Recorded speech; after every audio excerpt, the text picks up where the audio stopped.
वहदहु वस्सलातु वस्सलामु अला मन ला नबिय्य बअदहु अम्मा बाद फ़अऊज़ु बिल्लाहि मिनश्शैतानिर रजीम बिस्मिल्लाहिर रहमानिर रहीम लअम्रुका इन्नहुम लफ़ी सकरतिहिम यामहून।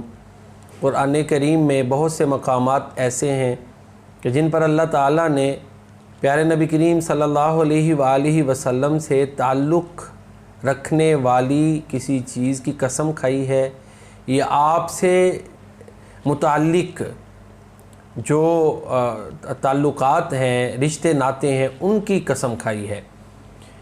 तो ये कस्में जो हैं प्यारे नबी करीम सल्लल्लाहु अलैहि वसल्लम की शान और अज़मत को वाज़े करती हैं। कुरान करीम के 3 मकामात ऐसे हैं कि जहाँ अल्लाह ताला ने आप सल्लल्लाहु अलैहि वसल्लम के रब होने की अपनी कसम खाई है कि अल्लाह ताला आप सल्लल्लाहु अलैहि वसल्लम का रब है। इस बात की कसम खाकर अल्लाह ताला ने मज़मून बयान किया। सूरह निसा सूरह नंबर 4 आयत नंबर 65 में अल्लाह ताला फरमाते हैं फ़ला व रब्बिका ला युमिनूना हत्ता युहक्किमूका फ़ीमा शजर बैनहुम सुम्मा ला यजिदू फ़ी अनफुसिहिम हरजम मिम्मा क़ज़ैत व युसल्लिमू तस्लीमा। ए मोहम्मद करीम सल्लल्लाहु अलैहि वसल्लम, आपके रब की कसम, ये लोग उस वक़्त तक ईमानदार नहीं हो सकते जब तक ये आपको अपने उन मामलात में जिनमें ये इख्तलाफ करते हैं हकम, फैसल और सालिस नहीं बना लेते, फिर उन फ़ैसलों को अच्छी तरह तस्लीम नहीं कर लेते, उन पर अमल पैरा नहीं हो जाते, उस वक़्त तक ये लोग ईमानदार नहीं हैं। अल्लाह ताला तो रब्बुल आलमीन है।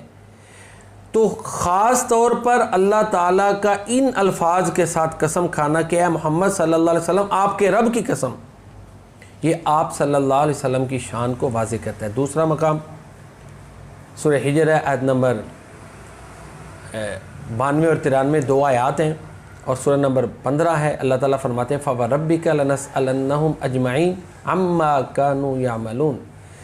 ए मोहम्मद सल्लल्लाहु अलैहि वसल्लम, ये ब्रैकेट में अंदर सुन, आपके रब की कसम, इन लोगों से जो कुछ ये करते हैं हम ज़रूर पूछेंगे। यही अंदाज़ अल्लाह ताला ने सूरह मरियम में अपनाया है फ़वरब्बिका लनहशुरन्नहुम वश्शयातीन सुम्मा लनुहज़िरन्नहुम हौला जहन्नम जिथिया। प्यारे नबी करीम सल्लल्लाहु अलैहि वसल्लम वाहिद वो हस्ती हैं कि जिनकी उम्र की अल्लाह ताला ने कसम खाई है। सूरह हिजर सूरह नंबर 15 आयत नंबर 72 में अल्लाह फरमाते हैं लअम्रुका इन्नहुम लफ़ी सकरतिहिम यामहून। तेरी उम्र की कसम, ए मोहम्मद सल्लल्लाहु अलैहि वसल्लम, आपकी उम्र की कसम। तो यहाँ पर सूरह हिजर में अल्लाह ताला ने प्यारे नबी करीम सल्लल्लाहु अलैहि वसल्लम की उम्र की कसम खाई है।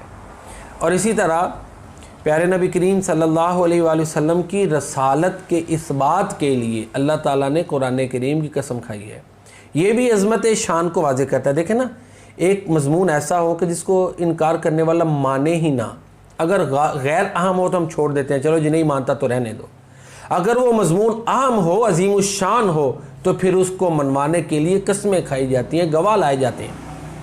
तो अल्लाह के नबी सल्लल्लाहु अलैहि वसल्लम के रसूल होने पर अल्लाह ने कुरान करीम की कसम खाई है यासीन वल क़ुरआनिल हकीम इन्नका लमिनल मुरसलीन अला सिरातिम मुस्तक़ीम।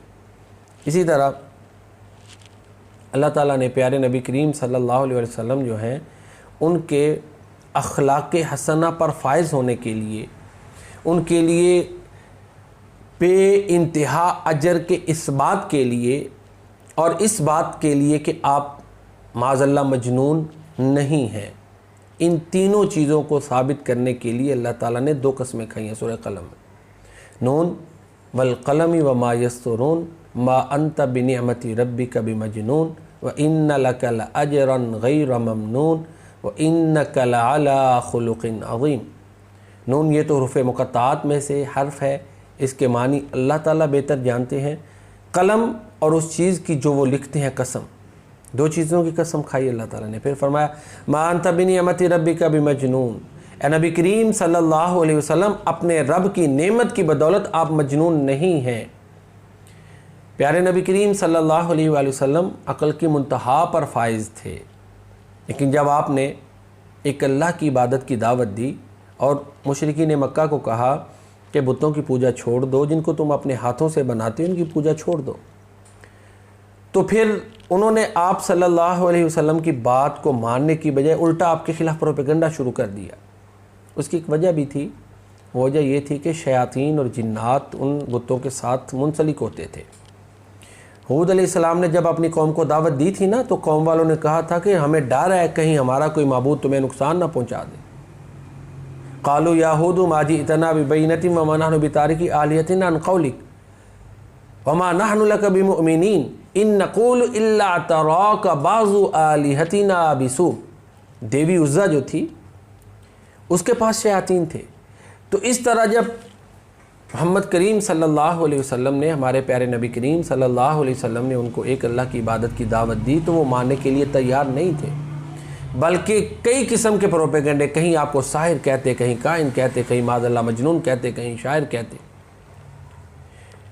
تو ان سب چیزوں کی تردید کے لیے اللہ نے قرآن کریم میں 2 مقامات پر قسمیں اٹھائیں۔ ایک تو سورہ قلم میں ہے نا،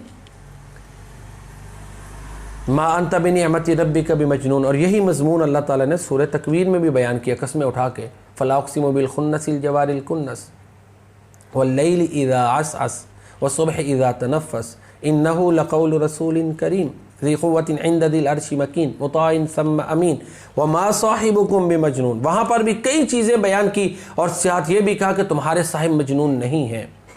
تو یہ محبت رسول کو واضح کرتا ہے کہ اللہ نے اپنے رسول کے لیے کتنی قسمیں کھائی ہیں۔ سورہ قلم میں 2 قسمیں اٹھائیں، سورہ تکویر میں کتنی زیادہ قسمیں اٹھا کے پھر کہا کہ یہ تمہارے صاحب مجنون نہیں، جو قرآن پہ نازل ہوا یہ اللہ کا کلام ہے۔ اور دیکھیں نا، سورہ بلد میں اللہ تعالیٰ نے پیارے نبی کریم صلی اللہ علیہ وسلم کے شہر کی قسم کھائی ہے، لا اقسم بہذا البلد وانت حل بہذا البلد۔ سورہ 3 میں بھی یہی قسم ہے، والتین والزیتون وطور سینین وہذا البلد الامین۔ کفار مکہ نے پروپیگنڈا کیا نا کہ محمد کریم صلی اللہ علیہ وسلم کو ان کا رب چھوڑ گیا ہے، ناراض ہو گیا ہے، تو اللہ نے قسمیں اٹھائی ہیں، والضحیٰ واللیل اذا سجا ما ودعک ربک وما قلی۔ تو قرآن کریم میں اللہ تعالیٰ نے اپنی نبی کے لیے قسمیں کھائیں، وہ چیزیں جن کا تعلق نبی سے ہے ان کی قسمیں کھائیں، نبی کی رسالت کو ثابت کرنے کے لیے قسمیں کھائیں۔ یہ اللہ تعالیٰ کا اپنے نبی سے متعلقہ ان تمام امور کے لیے قسمیں کھانا اس بات کی واضح دلیل ہے کہ پیارے نبی کریم صلی اللہ علیہ وآلہ وسلم کا شان اللہ کے نزدیک وہ ہے جو کسی کو حاصل نہیں ہوا۔ یہی وجہ ہے نا کہ صرف اپنے پیارے حبیب جناب محمد مصطفیٰ صلی اللہ علیہ وسلم کی عمر کی قسمیں اللہ نے اٹھائی ہیں، آپ کے خلق عظیم پر فائز ہونے کی قسمیں اللہ نے اٹھائیں۔ اِنَّكَ لَعَلَىٰ خُلُقٍ عَظِيمٍ، اے نبی آپ خلق عظیم پر فائز ہیں۔ تو یہ ہمارے پیارے نبی کریم صلی اللہ علیہ وسلم ہیں۔ یہ بھی آپ کی شان ہے کہ جو آپ کی پیروی کرے گا وہ کامیاب ہے، جو آپ کی پیروی اور اتباع نہیں کرے گا وہ کامیاب نہیں۔ کامیابی، کامرانی، حصول جنت، اللہ کی رضا کا حصول، اللہ کی محبت کا حصول صرف ایک چیز میں ہے اور وہ اتباع رسول ہے۔ بخاری شریف کی حدیث ہے، پیارے رسول کریم صلی اللہ علیہ وسلم نے فرمایا کہ میری ساری امت جنت میں داخل ہوگی سوائے اس کے جو جنت میں جانے سے انکار کر دے۔ صحابہ کرام رضوان اللہ علیہ اجمعین نے پوچھا اللہ کے رسول کوئی جنت میں جانے سے بھی انکار کرے گا؟ آپ نے فرمایا ہاں، جس نے میری فرما برداری کی وہ جنت میں جائے گا، اور جس نے میری فرما برداری نہ کی وہ جنت میں جانے سے محروم ہو جائے گا۔ اللہ تعالی ہمیں پیارے نبی کریم صلی اللہ علیہ وسلم کی صحیح معنوں میں اتباع کرنے کی توفیق عطا فرمائے۔ وما علینا الا البلاغ۔